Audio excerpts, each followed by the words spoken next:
Welcome to DFS Insights, where the game behind the game comes to life.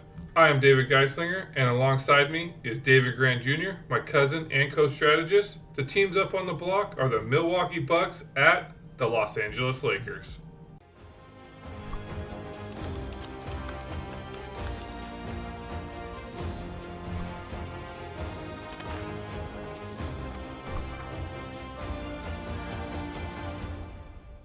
This is where each of us will be giving you our three key players to focus on while creating each of your lineups. Dave and I are going to give you a quick breakdown of what we like about each of our three main plays, and make sure to stay tuned until the end, where we're going to give out two absolutely free lineups for you. Yeah, nice. Well, it was refreshing while it lasted, covering a different game than the Lakers, but here we are again. This time, at least we get to see the Bucks in action. Top tier team over there in the East. They are actually favored in this matchup only by 1 point, so basically a pretty even matchup. Their Bucks are currently sitting second in the East, 7-3 in their last 10. They're currently on a one game losing streak. That doesn't seem right. That because they they got blown out by the Warriors. Oh yeah, that's correct. I thought, you're right. They got blown out by 35 points. And Lakers are 10th in the West, 6-4 in their last 10, and they currently have a one-game losing streak to the to who? to the Kings. There, Sacramento. they are actually sitting pretty comfortable in 10th, though. They are 5.5 games above the Jazz, who are currently, I think, 2-8 in their last 10, so they're not looking too good. So I believe, if I had to guess, the top 10 teams are kind of locked in the West. Now the order is probably going to change because there's quite a bit, there. But the Lakers are sitting at least pretty comfortable in 10th there. Injuries. It's Lakers, game time decision for Anthony Davis, LeBron James, and actually Cam Reddish is still game time decision, and Vanderbilt is coming off the out injury, and now he is a game time decision. I don't see him playing, really. He probably just game time decision as he'll, that. I am more concerned about LeBron James. He did go out in the last quarter, the last 4 or 5 minutes of the fourth quarter against the Kings. They are saying that he avoided a serious injury, but we'll see. He has taken games off, however, and like I said, with that comfortable lead in 10th, he doesn't necessarily have to play. I'm going under the impression that he is playing for this matchup. Yes, I would agree. Their strength of schedule isn't too wild. Obviously, they do have the Bucks here coming up, and I know they have another top team coming up. But there's been some conspiracy theories going around that when he did leave that game, wasn't so much due to injury as it was to frustration against the Kings. Obviously he is, 40 years old and played more minutes than anybody, scored more points than anybody. So yes, is his ankle hurting him? I'm not doubting that, but he did just kind of go straight back to the locker room. I mean, I watched the game. It wasn't like he limped back there or something happened. He just pouted his way to the back because the Kings were dominating him. So I think he does play in this game, even though he's questionable. Yeah. Learning my lesson here. As far as the Bucks, Giannis's game time decision, he is listed as probable. So with an Achilles, so I don't have no doubt that he will play. And Middleton is out, but he's been out for several games now, about 10 or so. So why he's still at 9,500 salary is, good job, Fanduels. But anyways, so those kind of the biggest factors I see so far is who's playing. All these game time decisions. got to pay attention to the news, or just make sure you turn that notification on, hit the bell, and we provide those notifications basically for you in the comment section below. Any breaking news in regards to injuries or any updates with the game, and also we'll probably dive into this more when we get to our lineups. But the salary disparity between this matchup is pretty rough. Basically, between 11K and 8K, you have $5 to one Laker. So it makes it pretty tough to line up construction wise there. So that's kind of what I have. You have anything to add before we get on over here to our players? Nope. This time I do not. Nice. All right. Well, with that, I'll let you take the lead on the players over here. Who do you got as your first player? Yeah. So, as one of my rules is bigs against, and then name your team. Bigs against Lakers, bigs against the Kings. Typically, unless your name is Anthony Davis, then apparently he can't play against European centers. So, but bigs against the Bucks have also been a trend for the last 5 years for me. I think this is a good redemption game for Anthony Davis after the not so hot performance he put up against the Kings. It's looking like he did not play in the first game this year. I know that they've played once against the Bucks. No, I don't think they played this year. Okay. Yeah, the last game they played was February 9th, 2023. Of last. Yeah. Okay. So either way, so like Milwaukee's given up, about 10 rebounds to starting centers. Doc Rivers' defense is different. They are slowing down the game now that he's been the coach. They are putting like Giannis and Brook Lopez underneath the basket. Their defense has become, at least over the last 5 games to 10 games, a top 7 defense, at least in the East.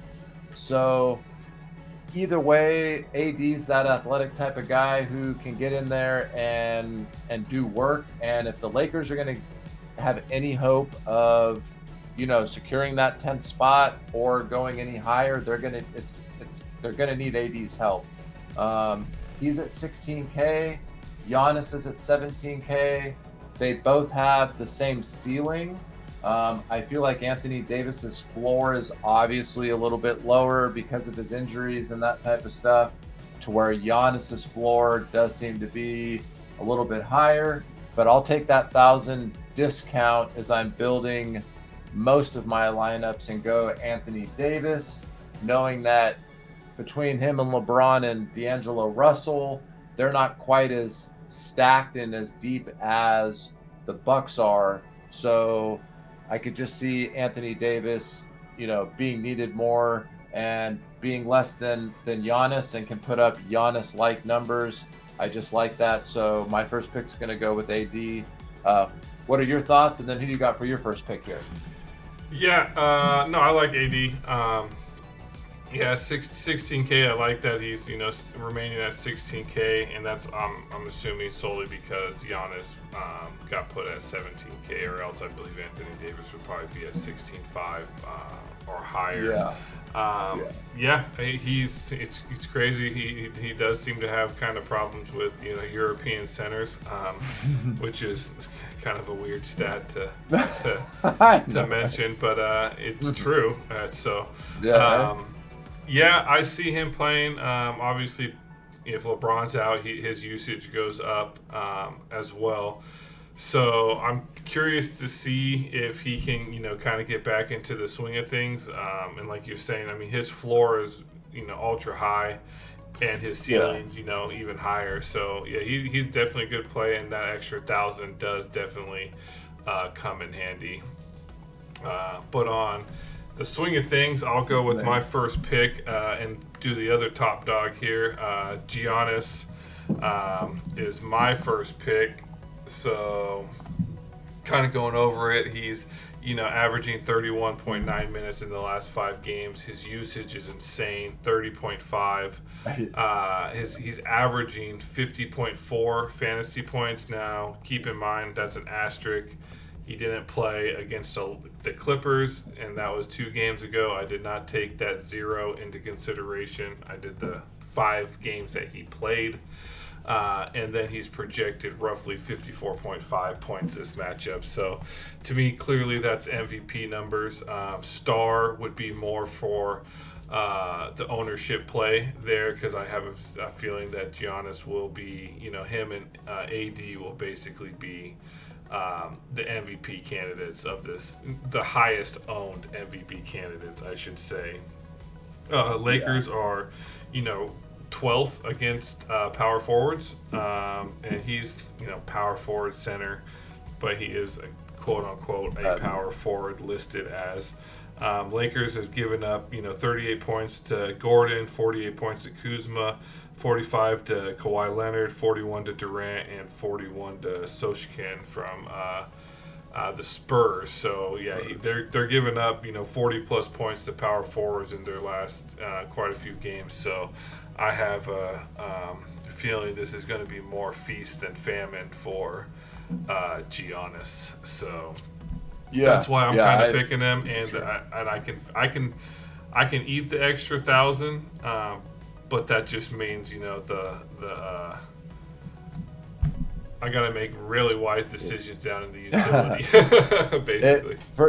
For sure. And, unlike the Boston Celtics, Milwaukee is sitting at 41-22, to where, the difference between them and, let's just say, it goes 40. The Cavs are at 40 wins, the Magic at 37, New York at 36, Miami at 35, the Sixers at 35, the Pacers at 35. It's like you could quickly drop off. I get that they have a 6-game cushion with 19 to 20 games left, but it could get dirty quickly if they don't lock this in and finish this out. So Giannis is a great play. I'll probably be making about 10 lineups. I'll have Giannis in most likely 50% of them. Yeah. You can't. He's just a guy you just have to roster. And if you do 3 lineups, he should probably be in minimum 1, if not 2. You know what I'm saying? If you're doing 1 lineup, you should probably go Giannis if you're making 1 lineup. So that's my thoughts on Giannis for sure. Can't ignore it, especially against the Lakers. I like the pick for sure. And keeping true for this, my second pick, going bigs against LA here with Mr. Bobby Portis. I do like him at the pro flex spot. He is technically coming off the bench. However, he is averaging about 25.7 minutes in the last 5 games. When he's on the the court, he's actually one of the highest usage players for Milwaukee.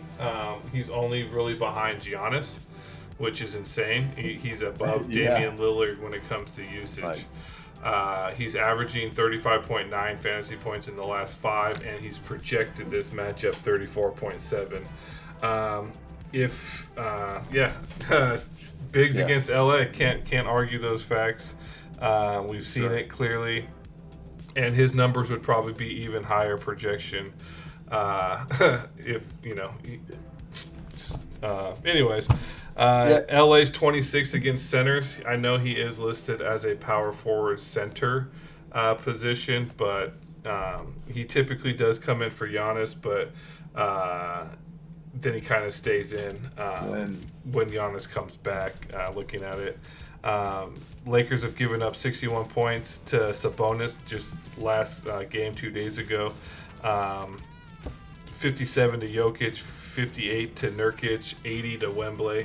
or 79 to Wembanyama. So yeah, I'm definitely liking him at 10-5 as well. It hurts being a 10-5 and a bench player, but his fantasy production is, I believe personally, worth that, especially in a multiplier spot.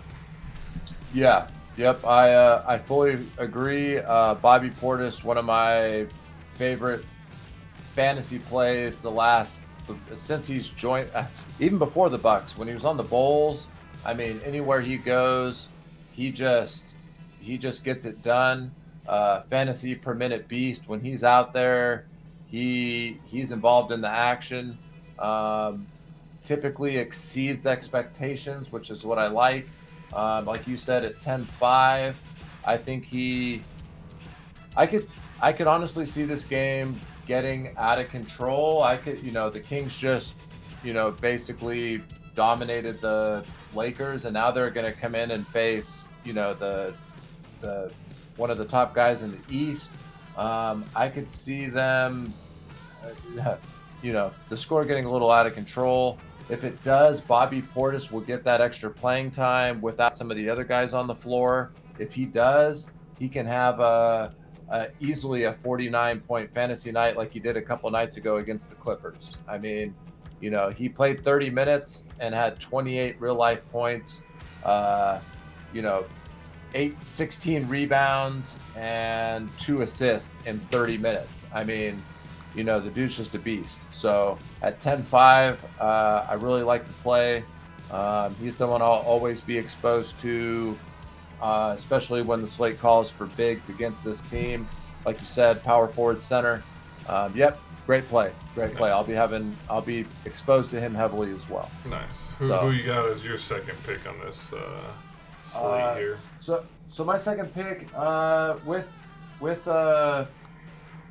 my boy Chris Middleton being out. I know he's been out for a minute, but either way, with him being out, my second pick is going to be Damian Lillard.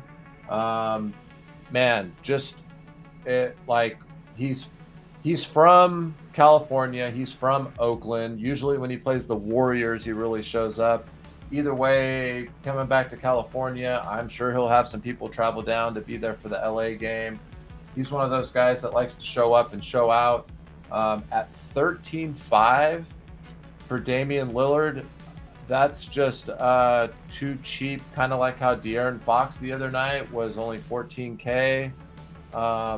At 13-5, I just can't get around it. LA's giving up 40 fantasy points minimum. They're averaging giving that up to point guard starters. They're giving up 8 assists a game to point guard starters. It's just insane. So I just don't know how to not pay 13-5 for someone like Dame Lillard, who would easily be 15-5. I don't know. I can't get away from it. If he gets hot early, it's going to be lights out. And I just can't get away from it. I know they haven't played this year. And when Dame did play last, he has not faced the Lakers while being on the Bucks. But nonetheless, his role is a little similar, especially with Middleton out. He did score, I believe, 55 fantasy points the last time he did play them. He was on the Trailblazers. He's got a 45-point fantasy game, a 47-point fantasy game. That's going back to the 22 season. I don't typically like to really do that, but if I don't have any other info to kind of gauge, this at least gives me something to expect. And he does have in his career a 79 fantasy point game in 2019. Again, he was on the Blazers, but we all know what he does. When it's Dame time, it's Dame time. So at 13-5, it's really the salary. It's the salary, the floor, and the upside I can't get away from. It'll mainly be at the star. I know that is where he'll probably be the highest owned. That's fine. I'll make some differences elsewhere. But mixing him up at MVP in one lineup or two, and then in the pro, add a lineup or two. I'll be mixing it up, but primarily the star position is what I'm looking at for him. So, what are your thoughts on him before I get to my final pick here? Yeah, no, I like him. 13.5 is, like you said, that's the appealing factor with him, based on the potential fantasy points he can get you at that. However, I think everybody knows the name Damian Lillard and what he can do, so it's not going to be a shock to anybody. And I think with that, it's going to come a tremendous amount in the star. And even the pro will probably be owned. So I think if you're going to utilize him and get the advantage, it's going to have to be in the MVP, and then you're just going to have to hopefully he gets one of these 53 above 50-point games, which is he just did it against the Clippers. So that's not not too hard for him. He's still one of the league's best. So, and with that, I have nothing, really, besides he's going to be, I think, with the salary, with his name recognition, with his potential, he will be one of the highest owned, probably star/pro players. Yeah, he doesn't have any type of injury designation. I thought Fox the other night was going to be owned a lot more. Even tonight, I thought Jaylen Brown would be owned more than he was, and he wasn't. He was barely 10% or above at any position. So, and then he goes off and has a career night. Now I know that that's because injury factor. People didn't watch our podcasts when I said to play Jaylen Brown. Called it. Play Jaylen Brown. You called it. Here I was like, he's not playing. I've been playing for years. I'm telling you. I thought he was going to do good. Career night. I thought he was star, not MVP, but maybe he saw the cast and had to one up it. But yeah, who's that last spot? We can get things going here. For sure, yeah. My last one here is another Los Angeles Lakers, shockingly, but I'm gonna go with D'Angelo Russell. He's coming off a poor performance against the Kings. He played 35 minutes, only had 15 fantasy points. However, he's going against a Bucks team that is, almost dead last against the point guard, shooting guard. However, really he's a shooting guard, but combo here.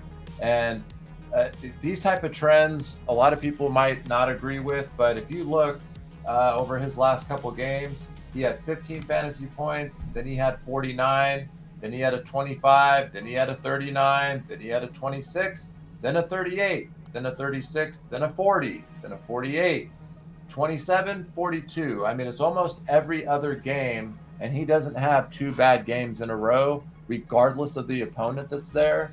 I don't care what anyone out there tells me.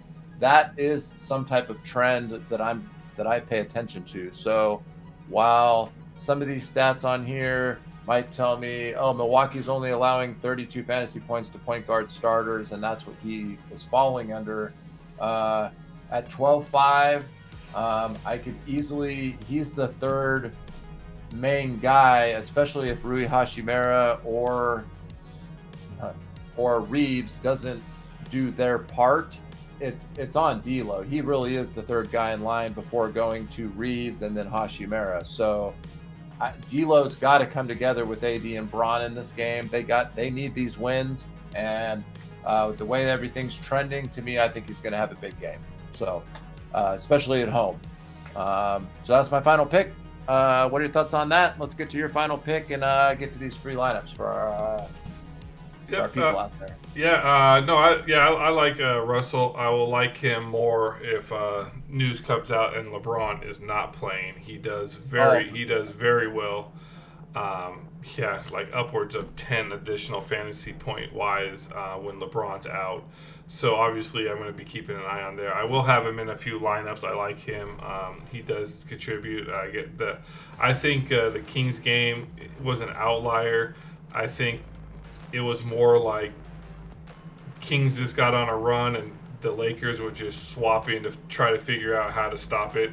And they didn't really I didn't see really cohesion with the players that I typically see him on the floor with. They were kind of just throwing people out there to see, who can get going basically.